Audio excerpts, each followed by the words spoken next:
যারা সুদ খাইবে, যারা দুনিয়ার জগতে ঘুষ খাইবে, আল্লাহ তাআলা ওই আদালতের আগে, কঠিন বিচারের আগে, হাসরের ময়দানে সুদখোর আর ঘুষখোরকে আল্লাহ তাআলা দুনিয়ার মানুষের পায়ের মতন পা দিয়া এরকম গুদাম আকৃতির একটা পেট বানাইয়া ওই পেটের মধ্যে মহান আল্লাহ বড় বড় অজগর বিষাক্ত সাপ দিয়া ওই গোদামটারে ভরপুর কইরা ওই হাসরের ময়দানে 50,000 বছর দাঁড় করায়া রাখবে। নবীজি জিব্রাইলকে ডাক দেয়া কয়, জিব্রাইল, ওই সমস্ত লোক কারা? তারার পাগুলা দুনিয়ার মানুষের পায়ের মতন দেখা যায়, পেটটা গোদামের মতন দেখা যায়, আর ওই পেটের মধ্যে বিষাক্ত অজগর সাপগুলা কিলকিল করতেছে। জিব্রাইল ডাক দেয়া কই, ইয়া রাসূলুল্লাহ, নবী, ওই লোকেরা হলো দুনিয়ার ওই সমস্ত লোকেরা যারা দুনিয়ার জগতে তাইকা আল্লাহ তাআলা ব্যবসাকে হালাল বলছে আর সুদকে হারাম বলছে, ওই সুদ হারাম তারা কোনোদিন মানে নাই। তারা যে সুদ খাইছে, ওই সুদখোরদেরকে আল্লাহ তাআলা দুনিয়ার মানুষের মতন পা দিয়া গুদামের মতন পেট বানাইয়া ওই পেটের মধ্যে বিষাক্ত অজগর সাপের কারখানা বানাইয়া দিয়েছে।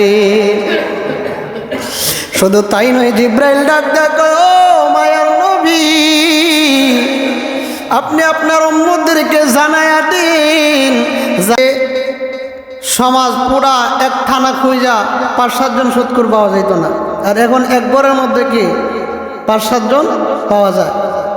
আগে সুদখোর লুকায় থাকতো, আর এখন হ্যাঁ যে সুদ খায় মানুষে কি কইয়া কইয়া আটে। আগে সুদখোর থানা মিল্লা পাওয়া যেত না 5 জন, আর এখন গড়ে পাওয়া যায় কয়জন? 5 জনের চেয়ে বেশি। এও আবার ঘরের মধ্যে যারা সুদ খায়, ঘরে যদি 5 জন সদস্য থাকে, 3 জন পুরুষ কি 5 জন পুরুষ 5 জন মহিলা, পুরুষরা হয়তো 2-1 জন কম খাইতে পারে, মহিলা কি সবাই সুদের সাথে জড়িত। সমাজ এত নষ্ট হয়েছে আমরা, বিশেষ করে মা বোনরা আজকে আলোচনাটা মনোযোগ দিয়ে শুনবেন। আমরা সমাজের মধ্যে পুরুষের চাইতে মহিলারা সুদ খায় বেশি। কেডা বেশি খায়? পুরুষের চাইতে মহিলারা সুদটা বেশি খায়।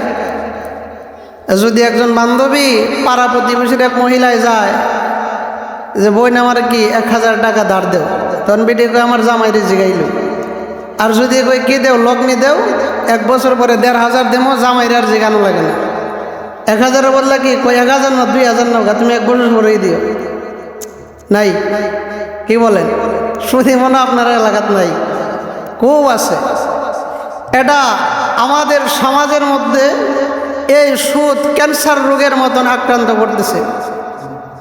আপনার সমাজটা খুঁজা দেখবেন, প্রত্যেকটা শুধু আপনাদের প্রতাপপূর্ণ, প্রত্যেকটা সমাজ খুঁজা দেখবেন, আমার মনে হয় না একমাত্র আলেম ফ্যামিলি ছাড়া কোনো একটা ফ্যামিলি শতকরা 5% লোক বাদ পাইবেন, আর না হয় 95% ফ্যামিলি একজন না একজন সুদে জড়িত আছে। সুদ আমরা মনে করি খালি টাকা দিয়েই মনে হয় সুদ হয়। ওই যে ব্যাংক থেকে যে কি ওঠায়, লোন ওঠায়, এই লোন কি সুদ না? লোনও সুদ হয়। সুদ আমরা তো মনে করি খালি যে খায় হেই সুদী, যে খায় কি হেই সুদী। না, আমার তেলাওয়াত কিন্তু হাদিসের মধ্যে দেখেন সুদ কাকে বলা হয় এবং সুদের সাথে কে কে জড়িত রাসূল বলে। আন জাবির রাদিয়াল্লাহু তাআলা আনহু قال لعن رسول الله صلى الله عليه وسلم آكل الربا وموكله وكاتبه وشاهديه। রসুল বলেন, লানা রাসূলুল্লাহ সাল্লাল্লাহু আলাইহি ওয়াসাল্লাম, রসুলের লানত তাদের উপর। কয় শ্রেণীর লোকের উপর? যে 4 শ্রেণীর লোকের উপর।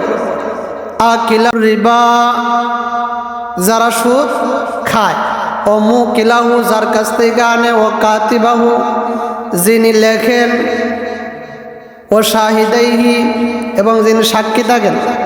কয় শ্রেণীর লোক? 4 শ্রেণীর লোক। যে খাইল হেও সুদী, যে দিল হেও কি সুদী, যে লেখলো সাক্ষী হেও সুদি, আর যে সাক্ষী থাকলো হেও কি সুদি। একজন বিশ্বাস করে না, তোরে যে দিতাম দেখা, তুই তো এই দেখালে কি মাইরা যাইবে গা। নাই, লক্ষ লক্ষ টাকা লোক নিয়ে আনছে, আয়না হেরা পরে খুঁজে পাওয়া যায় না। অন যে বেটার প্রতি বিশ্বাস নাই, অন কি করে পাড়া প্রতিবেশীরা আরেকজনের ডাইকে আনে, আইনা গো আমি যে হেরা কি 10,000 টাকা দিতেছি, তুমি সাক্ষী দেখো। ওই যে এই লোকটা যে সাক্ষী রাখছে হেও কি সমানই, হে খাইয়া যতটুকু গুণ হয়েছে আর হে লইয়া যতটুকু গুণ হয়েছে, সাক্ষী দেখো কি ততটুকু গুণ হয়েছে। এখন সুদের গুণ কতটুকু, এর পরিমাণ কি? রাসূলুল্লাহ সাল্লাল্লাহু আলাইহি ওয়াসাল্লাম হাদিসের মধ্যে বলেন যে সুদের 70টা গুণ আছে। কতটা গুণ আছে? 70। আরেক হাদিসের মধ্যে আছে 99টা গুণ আছে। এর সবচাইতে নিম্নমানের যে গুণাটা, এই গুণাটা হইল আপন মায়ের সঙ্গে ছেলে জিনা করলে যতটুকু গুণা হবে, যেই লোক সুদ খাইল তার তেমন পরিমাণ গুণ হইল। সরকারে যদি বলে থাকে এরকম বাধ্য যদি করে, ওই ছেলে বলবে আমার কল্লা গর্দান থেকে উড়াই দাও, তারপর আমি এমন কাজ করব না। তাইলে সর্বনিম্নমানের গুনাহ যদি হয় আপন মায়ের সঙ্গে জিনা করলে পরিমাণ কি, যেই পরিমাণ গুনাহ হয়, যেই লোক সুদ খাইল, যেই লোক দিল, যে লোক আনলো, যে লোক সাক্ষী দেখলো, যেই লোক লিখলো, ওই লোকের সর্বনিম্নমানের গুনাহটা করলে আপন মায়ের সঙ্গে জিনা করলে যে পরিমাণ গুনাহ। সর্বনিম্নমানের গুনাহ যদি এরকম হয়, তাহলে বড় বড় গুনাহটি কি পরিমাণ, কি বলে? সর্বনিম্নমানের গুনাহ যদি আপন মায়ের সঙ্গে জিনা করার সমতুল্য হয়, তাহলে সর্বোচ্চ গুনাহটা কি হইতে পারে? সুদ। এমন পরিমাণে এখন আর সুদ কয় না, এটার ইন্টারেস্ট কয়। কি কয়? ইন্টারেস্ট। আগে ছিল সুদ, এখন হয়ে গেছে কি ইন্টারেস্ট। এখন আর এটার সুদ কয় না। আমরা কেমন মানুষ? আল্লাহ তাআলা কোরআনুল কারীমের মধ্যে বলেন ওয়া আহাল্লাল্লাহুল বাই'a ওয়া হাররামার রিবা। আল্লাহ তাআলা সুদকে হারাম করেছেন, ব্যবসাকে হালাল করেছেন। কি করেছেন? সুদরে হারাম করছেন আর ব্যবসাটা কি করছেন? হালাল করছেন। আচ্ছা, বকরি আর কুকুর দেখতে তো দুটোটা প্রাণী কি একই প্রকৃতির দেখা যায়। বকরিও কুকুরের মতোই কি 4 পাওয়ালা। বকরির শরীরের মধ্যে যেরকম গোশত আছে, কুকুরের শরীরেও কি আছে? গোশত আছে। বকরির শরীরে যেমন রক্ত আছে, কুকুরের শরীরেও কি আছে? রক্ত আছে। এবার আপনাদের কাছে আমি প্রশ্ন করি, আপনারা সকলেই তো কি বকরি খান? খান না? কি বলেন, বকরি খান না? ছাগল খান না সবাই? কুকুর কেউ খান? কিসের জন্য? কুকুর খান না কেন? আল্লাহ তাআলা কি করছেন? হারাম করছেন। কুকুর খাই না কোন কারণে? আল্লাহ তাআলা হারাম করছে। তাইলে আল্লাহ তাআলা হারাম করছে এজন্য কুকুর খায় না, আল্লাহ তাআলা হালাল করছে এজন্য কি খায়? ছাগল খায়। তাইলে আল্লাহ তাআলা ব্যবসাকে হালাল করছেন, সুদকে হারাম করছেন। আল্লাহ তাআলার কথা মাইনা আমি বকরি খাইলাম, এটা হালাল। আল্লাহ তাআলার কথা মাইনা কি কুকুর খাইলাম না, এটা হারাম। তাহলে আল্লাহ তাআলার কথা মাইনা ব্যবসা করলাম, এটা হালাল। আল্লাহ তাআলার কথা মাইনা আমি সুদ থেকে বিরত থাকতে পারলাম না কেন? যে আল্লাহর কথা মাইনা আমি কুকুর খাওয়া থেকে বিরত থাকলাম, এটা হারাম। ওই আল্লাহর কথা মাইনা আমি কুকুরকে সুদ খাওয়া থেকে বিরত থাকতে পারলাম না, তাইলে কুকুরের গোশত খাওয়া আর সুদ খাওয়া সমান। কুকুরের গোশত খাওয়া আর সুদ খাওয়া কি সমান? এটা কম বলছে। আপন মায়ের সঙ্গে জিনা করার সমতুল্য আর কুকুরের গোশত কি? সুদখোর মানুষ এই ধরনের ওয়াজের আল্লাহ তাআলার হেদায়েত ছাড়া কি কাজ হইব না। যে সুদখোর এর সাফা দেখে কি বড় গরম সাফা দেখে। আমরা সমাজে সুদখোরের শোষণ দেখে না। কি দেখে না? সুদখোরের শোষণ দেখে না। বাইরের কাছ থেকে টাকা আনবো, 1 টাকাও কম দিত না। রাস্তাঘাটে হ্যাঁ সমাজ বুঝতো না, বেড়া চেয়ারম্যানের লগে বই দিছে, গে এই জায়গাত গে চাইব কেউ তোমার না দিসলাম, আসলটাও দি দেও না, পাওনাটাও দি দেও না, কি লাভও দি দেও না। বেটা বিয়ের সঙ্গে গেছে ঘুরতে, বিয়াই যে এই জায়গার সম্মানিত লোক, হ্যাঁ এটাও বুঝতো না বিয়ের সামনে কি টাকা চাইলে। এর মানে যে সুদ খায় হ্যার কি থাকে না? শোষ থাকে না। তাহলে সুদ এত পরিমাণে আমরা সমাজে বিস্তার লাভ করছি, আর এই বিস্তারটা বেশি বেশি ছড়াইতেছে মা বোনেরা। পুরুষের চাইতে কেটাকে বেশি খায়? মা বোনেরা বেশি খায়। এমনি গিয়া যদি দাঁড় চান আপনার 2 টাকাও দিত না, আর যদি সুদ গিয়া চান লগ্নে চান 2 টাকা নয় সময় 20,000 টাকারও কি হয়ে যায়? ব্যবস্থা হয়ে যায়। তাহলে এই সুদ আল্লাহ তাআলা বলেন যে সুদের ইহকালীন কিছু শাস্তি আছে, পরকালীনও কি আছে? কিছু শাস্তি আছে।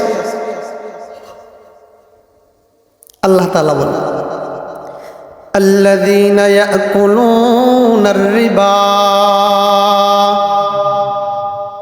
যে সুদে খাড়া, যে যারা সুদ খায়, আমরা সমাজে যারা সুদ খায় হেরা কিন্তু সাবাই এমন শব্দ হ্যাঁ সুদের পক্ষেও দলিল দেয়।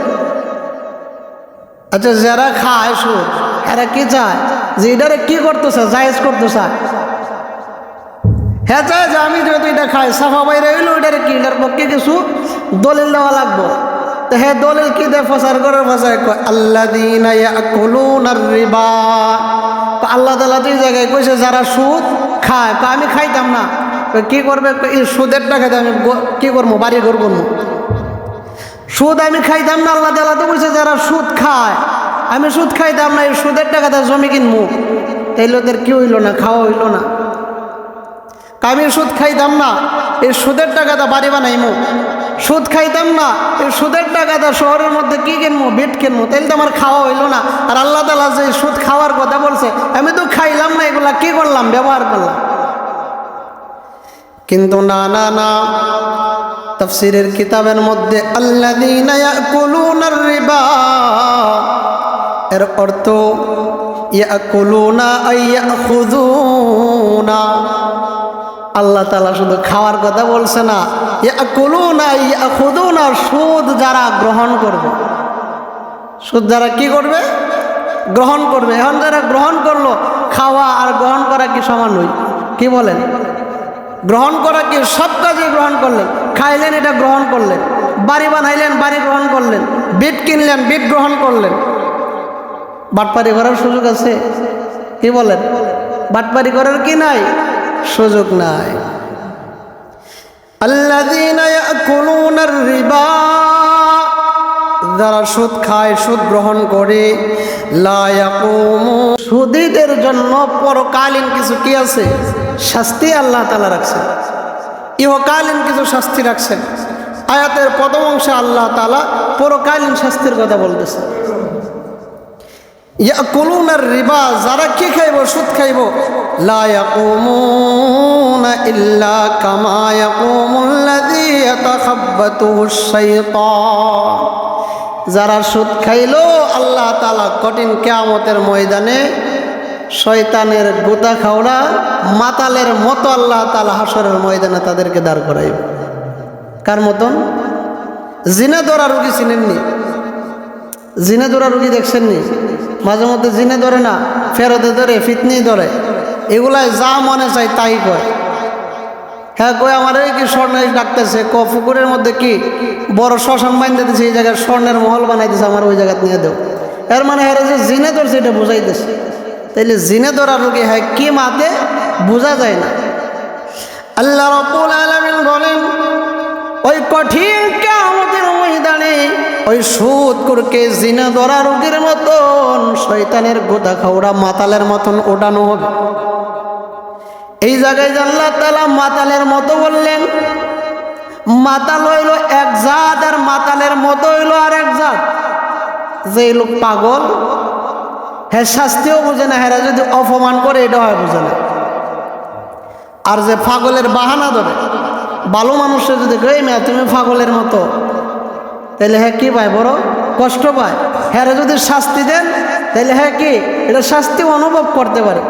আর যেই লোক পাগল, হ্যাঁ যদি কোন এই মেয়া তুমি মাতালের মতন, হ্যাঁ বুঝবো কিছু, কি বলেন, হ্যাঁ কিছু বুঝবো। হ্যাঁ যে পাগলের মতো বইলা যে অপমান করলেন, এই জিনিসটা হ্যাঁ কি বুঝে না। কঠিন কিয়ামতের ময়দানে মহান আল্লাহ রাব্বুল আলামিন পরকালীন শাস্তিটাকে আল্লাহ তাআলা দুই ভাবে বিভক্ত করবেন। একটা হলো আল্লাহ তাআলার আদালতের আগে, আরেকটা বিচার হবে আল্লাহ তাআলার আদালতের পরে। আল্লাহ তাআলার আদালতের আগে যেই বিচারটা হবে 50 বছর ওই হাসরের ময়দানে, কঠিন কিয়ামতের ময়দানে ওই সুৎকুরকে পাগলের মতন, জিনে ধরা রোগীর মতন, মাতালের মতন দাঁড় করাবে। দাঁড়াইয়া ওই সুৎকুরকে আল্লাহ তাআলা অপমান করবেন। সুৎকুরকে আল্লাহ তাআলা যত রকমের শাস্তি আছে সব রকমের শাস্তি দিবেন। সুৎকুরকে আল্লাহ তাআলা অপমানিত করবেন, শাস্তির কোনো কমতি করবেন না, সব ধরনের শাস্তি দিবেন। শুধু তাই নয়, হাদিসে নবী করিম সাল্লাল্লাহু আলাইহি ওয়াসাল্লাম বলেন, আমি জিব্রাইল আলাইহিস সালাতু ওয়াস সালামের সঙ্গে মেরাজে মজলিসে যখন নাকি আল্লাহ তাআলা নবীজি 7 আসমান সিদ্ধ কইরা যখন মেরাজে গিয়েছিলেন, নবীজি বলেন জিব্রাইল আমাকে একটা গুত্রের মধ্যে নিয়ে গেল। আমি তাকাইয়া দেখি ওই গোত্রের মধ্যে নারীও আছে, পুরুষও আছে, সব শ্রেণীর লোকেরা আছে। কিন্তু আমি বিশ্ব নবী তাকাইয়া দেখি ওই যে মানুষগুলার পেটগুলা বড় বড় মটকার মতন, বড় বড় গোদামের মতন, আর পা গুলো হলো দুনিয়ার মানুষের মতন পা। আপনারা বলুন তো, আমাদের যে পা গুলা যদি এমন হয় আর এই পেটটা যদি আল্লাহ তাআলা বডির সাথে না মিলাইয়া গোদাম আকারে যদি বানাইয়া দিত, কত কষ্ট হইত। কি বলেন? এই পায়ের মধ্যে যদি গোদাম আকারে যদি একটা পেট বানাই দিত, কেমন কষ্ট হইত। আল্লাহর নবী বলেন শুধু গোদাম আকারে পেটটা যে তা নয়, আমি তাকাইয়া দেখি পেটের মধ্যে সাপগুলা কিলকিল করতেছে, কোটি কোটি সাপ, বিষাক্ত অজগর সাপ ওই পেটের মধ্যে কিলকিল করে। নবীজি জিব্রাইলকে ডাক দেখো, জিব্রাইল ওই সমস্ত লোক কারা? তারার পাগুলা দুনিয়ার মানুষের পায়ের মতন দেখা যায়, পেটটা গোদামের মতন দেখা যায়, আর ওই পেটের মধ্যে বিষাক্ত অজগর সাপগুলা কিলকিল করতেছে। জিব্রাইল ডাক দেখো, ইয়া রাসূলুল্লাহ, নবী ওই লোকেরা হলো দুনিয়ার ওই সমস্ত লোকেরা যারা দুনিয়ার জগতে তাইকা আল্লাহ তাআলা ব্যবসাকে হালাল বলছে আর সুদকে হারাম বলছে, ওই সুদ হারাম তারা কোনোদিন মানে নাই। তারা যে সুদ খাইছে ওই সুদখোরদেরকে আল্লাহ তাআলা দুনিয়ার মানুষের মতন পা দিয়া গুদামের মতন পেট বানাইয়া ওই পেটের মধ্যে বিষাক্ত অজগর সাপের কারখানা বানাইয়া দিয়েছে। শুধু তাই নয়, জিব্রাইল ডাক দেখো, মায়ার নবী আপনি আপনার উম্মতদেরকে জানায়া দিন, যারা সুদ খাইবে, যারা দুনিয়ার জগতে ঘুষ খাইবে, আল্লাহ তাআলা ওই আদালতের আগে, কঠিন বিচারের আগে, হাসরের ময়দানে সুদখোর আর ঘুষখোরকে আল্লাহ তাআলা দুনিয়ার মানুষের পায়ের মতন পা দিয়া এরকম গুদাম আকৃতির একটা পেট বানাইয়া ওই পেটের মধ্যে মহান আল্লাহ বড় বড় অজগর বিষাক্ত সাপ দিয়া ওই গোদামটারে ভরপুর কইরা ওই হাসরের ময়দানে 50,000 বছর দাঁড় করায়া রাখবে। কেমন শাস্তি আল্লাহ তাআলা! এই পায়ের মধ্যে পেট যদি শরীরের চাইতে একটু বড় হয়ে যায়, যার পেট বড় হেরে যে জ্ঞান কত অশান্তি, আর ওই জায়গায় পেটে বানাই দেওয়া হবে গোদামের মতো, আর এই পেটের মধ্যে বিষাক্ত অজগর সাপ থাকবে, যে সাপটা কিল কিল করবে। শুধু যে সাপ পেটের মধ্যে থাকবে তা নয়, ওই পেটের মধ্যে সাপটা 24 ঘন্টা তাকে দংশন করিতে থাকবে। এটা হলো আল্লাহ তাআলার বিচারের আগে। বিচারের আগে আমরা আল্লাহ তাআলার কঠিন কিয়ামতের আদালতের আগে হাসরের ময়দানে 50,000 বছরে 3টা শাস্তির কথা বললাম। 1 নম্বরে আল্লাহ তাআলা জিনে ধরা রোগীর মতন, অপমানিত পাগলের মতন আল্লাহ তাআলা সুদখোরকে দাঁড় করাইবেন। 2 নম্বরে আল্লাহ তাআলা ওই অপমান করবেন। শুধু তা নয়, ওই সুদখোরকে সর্বজাতীয় শাস্তির কোনো কমতি করবেন না, সব জাতীয় শাস্তি আল্লাহ তাআলা দিবেন। 3 নম্বর হাদিসের একটা শাস্তির কথা বললাম, আল্লাহ তাআলার নবীজি বলেন ওই সুদখোরকে দুনিয়ার পায়ের মতন পা বানাইয়া গুদাম আকারে পেটটারে বানাইয়া ওই পেটের মধ্যে বিষাক্ত অজগর সাপের কারখানা বানায়া দিবে।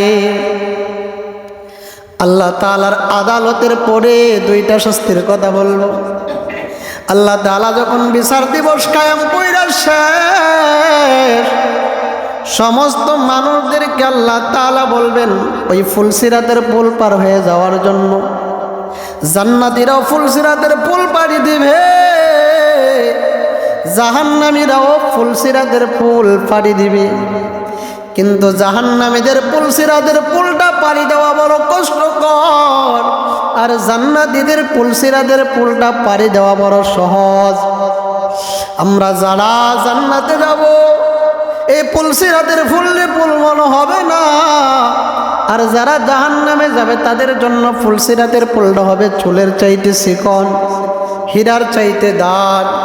জাহান্নামী বান্দা ওই ফুলসিরাতের পুলে যখন পাড়া দিবে সঙ্গে সঙ্গে জাহান্নামের গর্তে পড়ে যাবে। ওই সুদখোরকে আল্লাহ তাআলা ওই দিন যখন ফুলসিরাতের পুল পাড়ি দিয়া যাওয়ার জন্য বলবে, ওই দিন যদি জাহান্নামী মনে করে আমি ফুলসিরাতের পুল পাড়ি দিব না, পারবেন? কি বলেন? ফেরেশতারা লোহা দিয়ে বাইরে বাইরে ফুলসিরাতের পুল পার করাইবে। ওই ফুলসিরাতের পুলের দূরে থাকতে আগুন ডাক দিবি।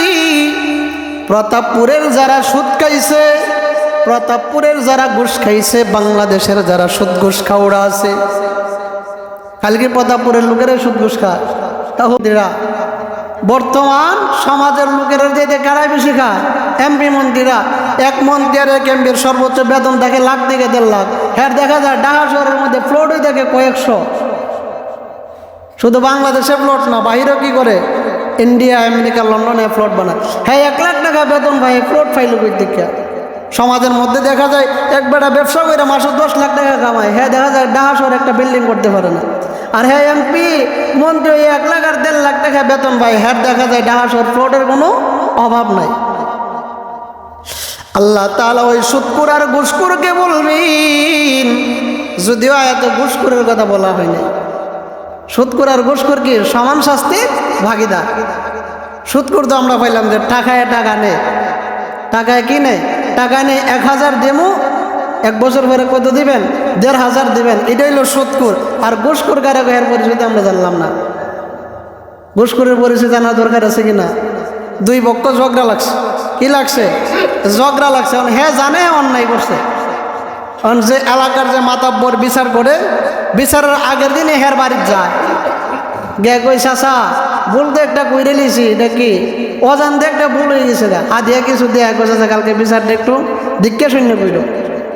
হ্যাঁ যে হাদিয়া দিয়েছে, ওই হাদিয়ার ছুটে হ্যাঁ বিচার অন্যায়রে নাকি অন্যায়রে নেই বানাইলা, অন্যায়রে কি বানাইলা, নেই বানাইলা।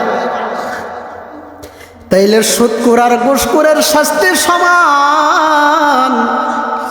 ওই সুদখোর আর ঘুষখোর যখন ফুলসিরাতের পুল পাড়ি দিয়া যাবে, জাহান্নামের গর্ত থেকে আগুন ওই সুদখোরের নাম নিয়া, বাবার নাম নিয়া, দাদার নাম নিয়া, পরিপূর্ণ বংশর নাম নিয়া যখন ডাকবি, সুদখোর যখন দেখবে আগুন তার নাম নিয়া ডাকে, ওই সুদখোর কাঁপতে আরম্ভ করবে। আগুন ডাক দেয়া বলবে, তুমি কাঁপো কেন? কই তুমি যে আমার নাম নিয়ে ডাকো আগুন হইয়া, আমি কাঁপবো না তো কি করব? ও সুদখোর ঘুষখোর, আমি তো আগুন না, আমি আগুন না, আমার আগুন আকারে দেখতেছো না, না না, আমি হইলাম তোমার দুনিয়ার উপার্জন। দুনিয়াতে থাইকা 1000-1500 খাইছিলাম, দুনিয়াতে তাইকা খেত রমজমা দিয়া, খেত ইজারা দিয়া 3 বছর এক বেড়ার কাছ থেকে টাকা আনছো, 3 বছর জমি করছে, পরে পরিপূর্ণ টাকা ফেরত দিছে। আমরা সমাজে আর একটা সুদ চলে, এটা আমরা মনে করি যে এটা মনে কি হালাল। জমি ইজারা হয় কিনা? জমি ইজারা হয় না, 3 বছর লেগে কিনে ইজারা নেই, সহজ ভাষায় বলি বন্ধক বলে। জমি কি দেয়? বন্ধক দেয়, যে 3 বছর লেগে 40,000 টাকা দিয়ে একের জমি তোমার কাছে কি নিলাম, বন্ধক নিলাম। কারণ 3 বছর হ্যাঁ জমিও করে, 3 বছর পরে আবার হ্যাঁ 40,000 টাকাও ফেরত দিতে হয়। এটাও কি? সুদ। ওই আগুন ডাক দেয়া বলবে, সুদকুর, দুনিয়ার জগতে তাইকার সুদ খাইছিলে, ঘুষ খাইছিলে, আমি জাহান্নামের আগুন না, আমি হইলাম তোর দুনিয়ার সুদ। আজকে আগুনে রূপান্তরিত হয়ে গেলাম, আমি আগুনের তৃষ্ণা লাইগা গেছে, আমি আগুনের পিপাসা। এই পিপাসা কোথায় দিয়ে আমি মেটাবো? তুই আমারে তৈয়ার করছো জাহান্নামের মধ্যে, আমি আগুনের তৃষ্ণা যদি মেটাতে হয়, তুই সুদ করে আমি জ্বালাইয়া আমি আগুনের তৃষ্ণা মেটাবো। সুদ করে যখন ফুলসিরাতের ফুলের কাছে যাবে, যাওয়ার পরে দেখবে আর আগুন নাই। এখন তো বেটা মনে বড় খুশি, আগুন দেখা যায় না, কি মনে খুশি, ফুলসিরাতের ফুল ফাড়ি দিয়ে জান্নাতে যাইব গা। আর মনে মনে আবার বইও আছে, কিরে দুনিয়ার জগতে কি খাইছিলাম? সুদ খাইছিলাম, ঘুষ খাইছিলাম, নেই রে অন্যায় রে নেই বানাইছিলাম, অন্যায় রে নেই বানাইছি, নেই রে অন্যায় বানাইছি, ঘুষ খাইয়া। মনে মনে বই আছে কিনা? এই বইও আছে। ওই সুরা বেড়ায় যখন ফুলসিরাতের ফুলও ফাড়া দিব, যারা জান্নাতি হাসতে হাসতে ফুলসিরাতের ফুল পাড়ি দিয়ে যাবে। নবীজি বলেন, সুদখোর যখন ফুলসিরাতের ফুলে পাড়া দিবে, এক ধরনের কাঁটা আইসা সুদখোরের পায়ে ধইরা দিবে।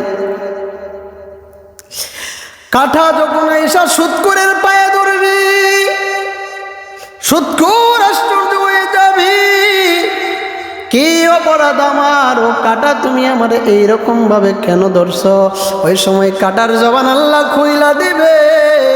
কাঁটা ডাক দিয়া কইব, ও সুদখোর, আমি শুধু কাঁটা কাটা নয়, তুমি ফুলসিরাতের ফুলে ওঠার আগে তোমার যে আগুনের নাম নিয়া, বংশের নাম নিয়া, দাদার নাম বাবার নাম নিয়া তোমারে ডাকছিল, তোমারে খাইয়া ওই আগুনের তৃষ্ণা মেটাইতে চাইছিল, ওই আগুনে আমারে পিয়ন বানায়া পাঠাইছে, তোমার আমি জাহান্নামে ফালাবো।